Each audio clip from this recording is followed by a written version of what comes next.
కార్లో ఉండే వాళ్ళు రమ్మని చెప్పాను.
కావాలి బాగా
ఈరోజు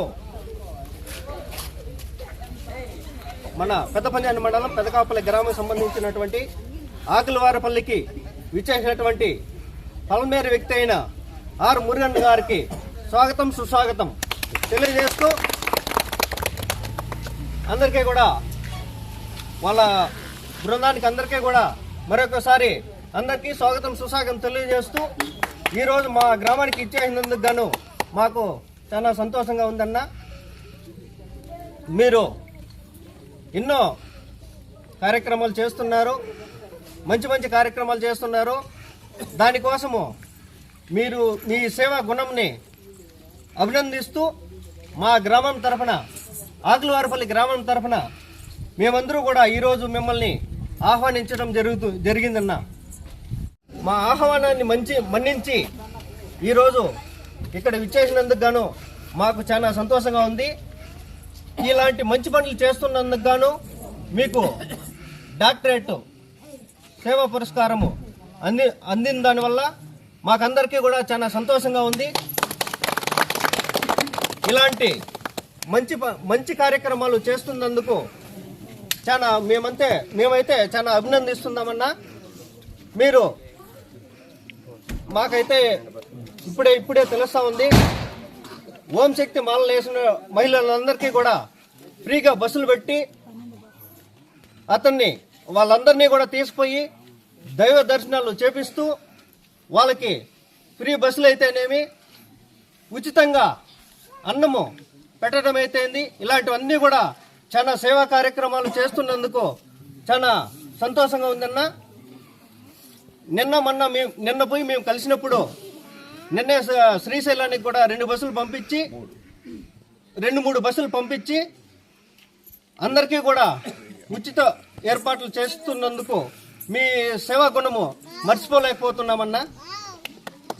అందుకు ఆ తిరుపతి గంగమ్మ, ఈ ఆకులవారిపల్లి కనగంగమ్మ ఎల్లవేళలా నీపై ఉండి ఇలాగే మిమ్మల్ని నిన్ను నూరేళ్ళు బాగా సుఖ సంతోషంతో ఉండి ఇలాంటి సేవా కార్యక్రమాలు కూడా ఇంకా చేయాలని కోరుకుంటూ మా గ్రామానికి వచ్చిన దానికి చాలా సంతోషపడుతున్నామన్నా. మురగన్న ఒక వ్యక్తి కాదు, ఒక దేవుడు. ఈరోజు మహిళలకు అలాగే పేదల కష్టాల్లో ఉండే వాళ్ళకి ఒక దైవంగా కొలుస్తున్నారు ఈ రోజుల్లో. మొన్న నేను ఫస్ట్ సేవారత్న అవార్డు వచ్చినప్పుడు సన్మానం చేద్దామని ఫస్ట్ టైం ఆయన చూడటము. ఆ రోజు చెప్పిన నా ఇట్లా మా ఊరికి రావాలన్నా, మా గ్రామం తరఫున మేము మీకు సన్మానం చేయాలా, మా గ్రామ ప్రజలంతా మీతో మాట్లాడాలి అంటే ఈరోజు రావటం శుభ పరిమాణం. అందుకు మా గ్రామం తరఫున ధన్యవాదాలు. జై శ్రీరామ్, జై శ్రీరామ్, జై శ్రీరామ్.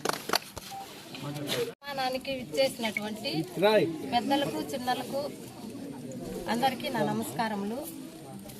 ఇక్కడ నేను చెప్పడం ఏమంటే పొలంనేరు మండలము గంటావూరు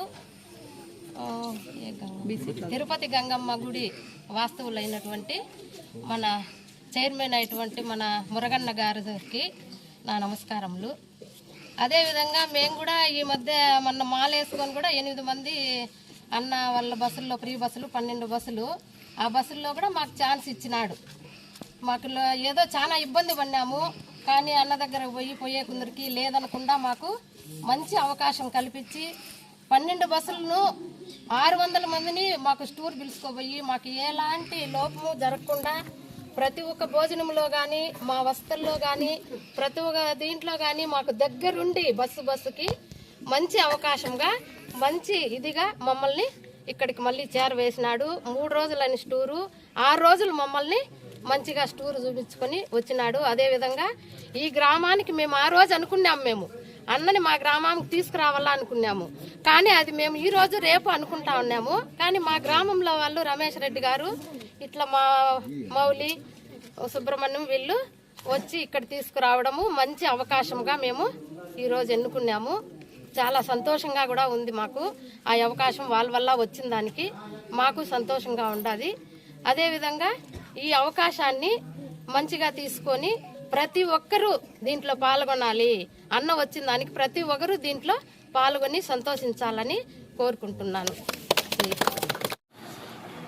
మన గ్రామానికి వచ్చిన మురుగేశన్న స్వామి గారికి, అది మన గ్రామ ప్రజలకు, ప్రత్యేకంగా విలేకరులకు మాకు ధన్యవాదాలు. ఈ సేవా గుణం అనేది అందరికీ రాదు. అన్న చెప్పినాను, నేను వాళ్ళ ఇంటికి పోతే అన్న నేను 150 రూపాయలు కష్టపడుకుంటూ ఈరోజు ఇక్కడికి వచ్చినా అన్న, నాకు ఊరికెళ్ళి నీ స్థాయికి రాలేదు. ఆ తల్లి గంగమ్మ భగవంతులందరూ నాకు తోడ్పడి ఈరోజు 10 మందికి సాయం చేసే స్థాయి వచ్చానంటే ఆ భగవంతుడు నాకు తోడున్నాడు కాబట్టి ఎవరికి వచ్చి నేను ఎన్నో కష్టాలు ఎదుర్కొంటూ వచ్చాను. అసలు వచ్చి కృష్ణగిరి పక్కన ఏదో విలేజ్ పేరు చెప్పిన మర్చిపోయాను, ఊరి పేరు బదులురా బొరుగురున్న ఆయన మనకి పొలంనేరే కాదు, అక్కడి నుంచి ఇక్కడికి వచ్చి ఏదో వచ్చినాడు. ఆ రకంగా కష్టపడుకుంటూ ఈరోజు ఇంతవరకు వచ్చి ఈరోజు 151 మంది బస్సులు కాకుండా మళ్ళీ డ్రైవర్ ప్రతి ఒక్కరిని శ్రద్ధగా సొంత బిడ్డలు మారి ఇన్ని కుటుంబాలు మళ్ళీ ఇల్లు చేరాలని తపన పడుతూ ప్రతి క్షణము ఈ స్వాముడి కోసము బాధపడుతూ ఎంతమంది అందరినీ క్షేమంగా చేసిన దానికి ఆరోగ్యం బాగుండాలని భార్య బిడ్డలు కానీ మరిన్ని మంచి పనులు చేయాలి కోరుకుంటున్నాను. అందరికీ నమస్కారం. ఇది ఆకులవారిపల్లికి నిన్న చాలా మంది పెద్దోళ్ళు 10 మంది దాకా మా ఇంటికాడికి వచ్చి ఉన్నారు. వచ్చి ఫోన్ చేసి స్వామి ఎక్కడ ఉన్నారంటే ఇంటికాడ ఉన్నామంటే మీతో మాట్లాడాలంటే వచ్చినారు. ఇంటికాడికి వచ్చేసి స్వామి మా ఊరికి వస్తారా అని అడిగినారు. ఏం స్వామి విశేషం అన్నా, లేదు స్వామి మీరు చాలా సేవలు చేస్తూ ఉన్నారు, చాలా మంచి కార్యం చేస్తూ ఉన్నారు, మా ఊరికి వస్తే ఏదో మా వల్ల అయింది చిన్న సన్మానాలు మేము చేస్తాము. ఓం సతి గుడికి కూడా పిలుచుకొని పోయినారు మా ఊరి నుంచి. ఒకసారి వస్తే మాకు కొంచెం సంతోషంగా ఉంటుంది అన్నారు. సరే స్వామి నేను రేపు వస్తాను అని చెప్పినాను వాళ్ళకి. వాళ్ళు చెప్పిన రకనే నేను ఈ ఊరికి కూడా వచ్చినాను. నేను 8 మందికే సాయం చేసినాను. ఇక్కడ చూస్తే దాదాపు 100 మంది ఉన్నారు. నేను చేసిన 8 మందికే సాయం చేసింది కానీ ఇక్కడ 100 మంది ఉన్నారు. నేను చేసిన సాయం వాళ్ళు మనసులో పెట్టుకొని నన్ను ఈ ఊరికి పిలిపించి వాళ్ళు సన్మానం చేయడం అంటే నాకు చాలా సంతోషంగా ఉంది, చాలా ఆనందంగా ఉంది. దీన్నంతా చూస్తే మనము ఇంకా చాలా చేయాలేమో ఉంది అనేసి ఉంటుంది. మనం ముందే చెప్పినాము, మన ప్రతి ఒక్క అడుగు దేవుని కార్యక్రమం తరపునే మనం ముందుకు పోతామనేసి మనం ఈరోజు కూడా నేను చెప్తాను. నేను ఏదైనా చేయాలా ముందుకు పోవాలంటే దేవుని భక్తితోనే నేను ముందుకు పోతాను. అది దేవుని కార్యం అయితేనే నేను ముందడుగు వేస్తాను. మిగతా ఏ దానికి మన మనసులో అయితే ఏది ఇది లేదు. దేవుని కార్యం అనేసి ఏ ఊర్లోనా కానీ నాకు పిలిస్తే ఖచ్చితంగా నేను పోతాను. నా వల్ల అయిన సాయము నేను ఖచ్చితంగా చేస్తానని కూడా చెప్తాను.